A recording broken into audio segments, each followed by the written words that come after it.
Hello guys, this is Manali from the College Kids. Today I'm going to share my interview experience with TCS and I will provide you with some tips and tricks that will help you to clear the interview.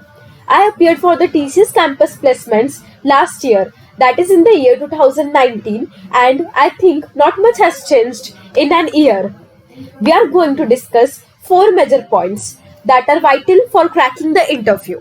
The first one is things you must know about TCS, then the TCS technical and HR interview process, then the flow of interview. The flow of interview is the factors on which the flow of your interview depends.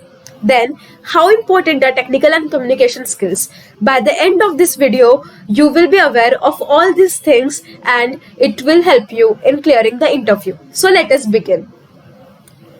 So, the most essential thing before appearing for any campus interview is you must know about the basic details. Most students skip this cardinal step. Never appear for an interview without knowing the details about that company. Visit the website of that company and read all the important info. For example, the founder of that company, the year in which the company was established, the current CEO, and the services that are provided by that company. I was asked in which year TCS was founded and about the sectors in which TCS works. They also asked me to name any five Tata companies, which was pretty easy. For example, Tata Steel, Tata Power, Tata Salt, Tata Sky, and many more. Then, office locations. Read about the locations where TCS has offices. For example, if interviewer asks you which location would you prefer, and if you name a location where TCS doesn't have an office, it won't be great. Then, current technologies. Read about the recent projects on which TCS is working on and the current technologies that are widely being used in that company. And also read about these technologies in brief. If the interviewer asks you about these technologies, you should be aware of them.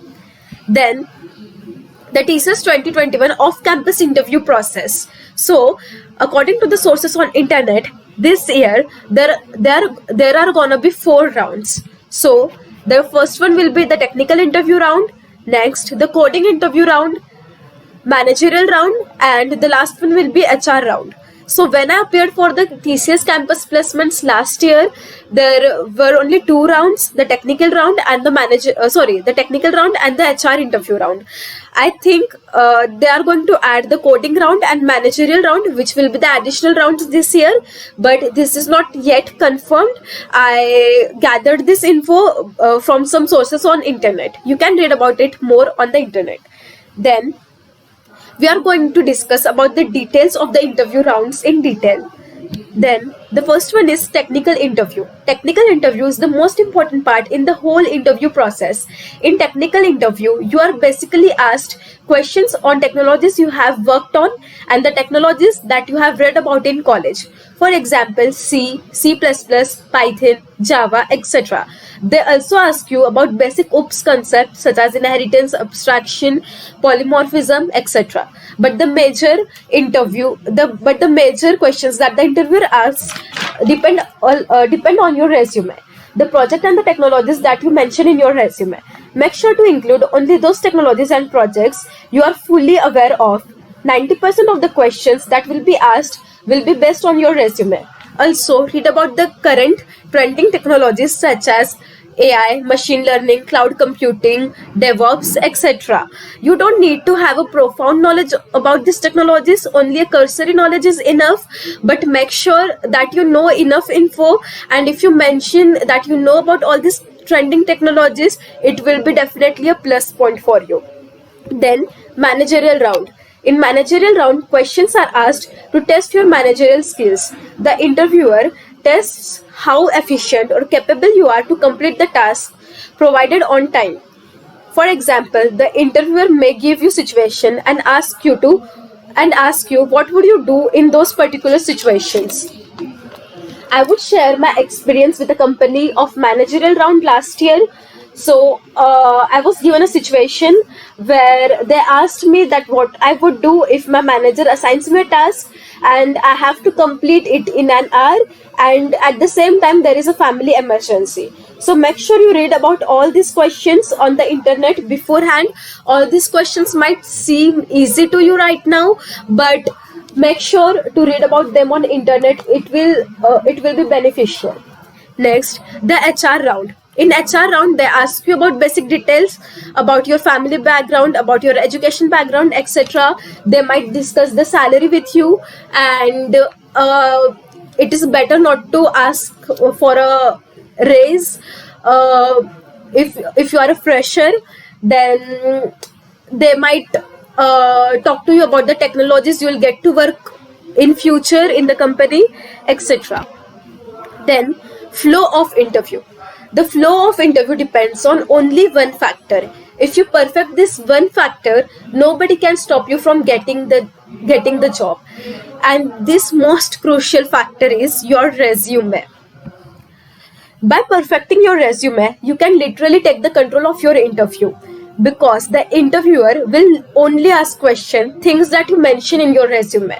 He won't ask you questions about the things that you haven't mentioned in your resume. So start the interview by telling your strongest points and your strength. Never mention your weaknesses in the beginning. If you mention your strongest points in the beginning, the whole interview will circle around it. Talk about the technologies that you are good at and mention projects related to it in your resume. For example, you can say, I'm interested in working on ML projects and I have done some mini projects on it, which I have mentioned in my resume. Obviously, the next thing that the interviewer will ask will be about ML or your mini projects that you have done using ML. So if you don't have anything worthwhile to write in your resume, I would advise you to start working on it right away, because resume is the most crucial part, and you can do some courses and include them in your resume. If you don't have anything to write in your resume, you can do the mini projects, do like every kind of projects, the mini projects, include them in your resume, the types of mini projects you do every semester. So make sure to include them in your resume. And if you have something worthwhile to write in your resume, make sure to present it properly. Then, many students often come across this question: how important are technical and communication skills? So, according to me, technical and communication skills, they both play a very vital role in the interview process. But communication skills play a heavy role. For example, if you are technically sound but you don't have good communication skills, you won't be able to express your knowledge or your opinions properly. So, having good communication skills is the key. If you don't have good communication skills, or if you lack somewhere, start working on them today. And whereas if you have if you are weak, if you don't have good technical skills but you have great communication skills, it may be helpful for you, but it doesn't always work. You should also pay attention on your technical skills, so just don't rely on your communication skills. So this is it, guys, for the today's videos. We are going to make more videos on the interview processes, about different companies, on resume building, on profile building. If you liked this video, make sure to give it a thumbs up. Tell us in the comment section your views on this video, your feedback, and what videos you would like to see more. And yes, if you liked this video, make sure to subscribe. Thank you.